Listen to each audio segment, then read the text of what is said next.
Bwana, nataka niongelee kuhusiana na akili na mambo gani unaweza ukafanya kwa ajili ya kuboresha afya ya akili. Ukiongelea afya ya akili, watu wengi wanaweza kuwa afya ya akili ndio afya gani? Au afya ya akili the brain? Hapana, so huyo.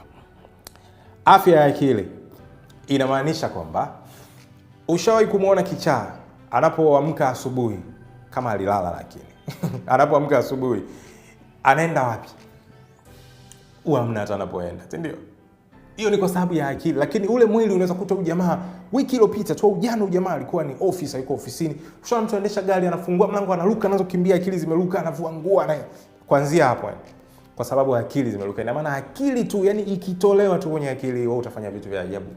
Siku ikikurudia tena ukaja ukaambia ile ufanya, wewe mwenyewe hautaamini na utatamani labda ujifiche, you see.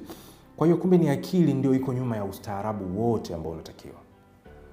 Kwa hiyo tukishindwa kuitunza akili hii, ina maana hatutakuwa na matokeo mazuri kama ambavyo nimesema.